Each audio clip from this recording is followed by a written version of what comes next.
Hello বন্ধুরা, welcome back my YouTube channel AB entertainment ventures. আমি অভিনয় বসাক। সবার ফার্স্টে একটা কথা বলি, যারা ফেসবুক থেকে এই ভিডিওটা দেখছো তারা ফলো করে দিও, আর যারা ইউটিউব থেকে দেখতে হবে তারা আমার চ্যানেলটাকে সাবস্ক্রাইব করে দিও। আর সমস্ত সোশ্যাল সাইটের লিঙ্ক আমি ডেসক্রিপশানে তোমাদেরকে দিয়ে দেবো। আজকের ভিডিওর বিষয়বস্তুটা একটু অন্যরকম। আপনারা হয়তো থাম্বনেলে দেখেছেন।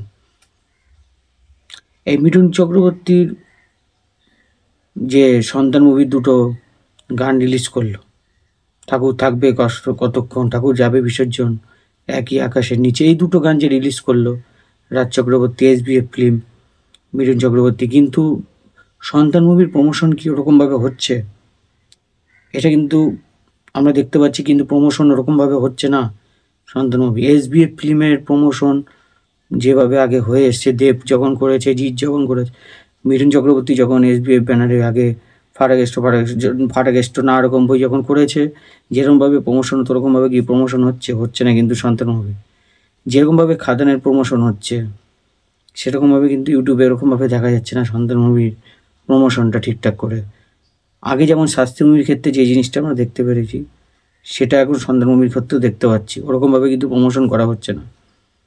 শেষমেশ যখন মুভিটা রিলিজ হবে দেখা যাবে সন্তান মুভি আবার ডাউনে চলে যাবে, খাদান অলওয়েজ হিট করেই যাবে, তার মধ্যে রয়েছে দেব।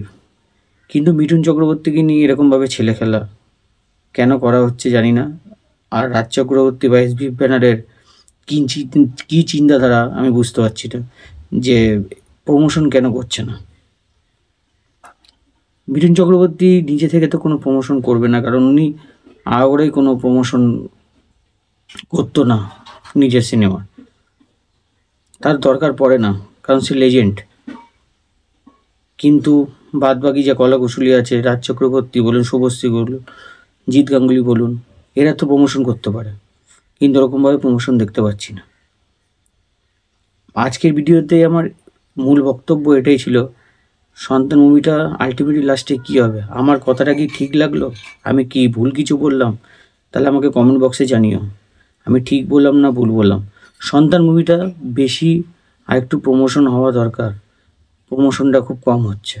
তোমরা যদি আমার সঙ্গে একমত হও তাহলে আমাকে একটু কমেন্ট বক্সে জানিও আমি ঠিক বললাম কি ভুল বললাম। এখন পর্যন্ত এইটুকুনি। আর সন্তান মুভি আসার অপেক্ষা করব আমরা, আশা করি ভালোই হবে। মিঠুন চক্রবর্তীর বই খারাপ হয় না, আশা করি ভালোই হবে। ওর জন্য অপেক্ষা করতে হবে 20 ডিসেম্বর। আর আপনাদের মূল্যবান মতামত আমাকে জানাবেন, এটাই আপনাদের কাছে অনুরোধ। আর মিঠুন চক্রবর্তী সম্বন্ধিত আরও আপডেট নিয়ে আপনাদের কাছে আসবো। থ্যাংক ইউ, ধন্যবাদ, জয় হিন্দ।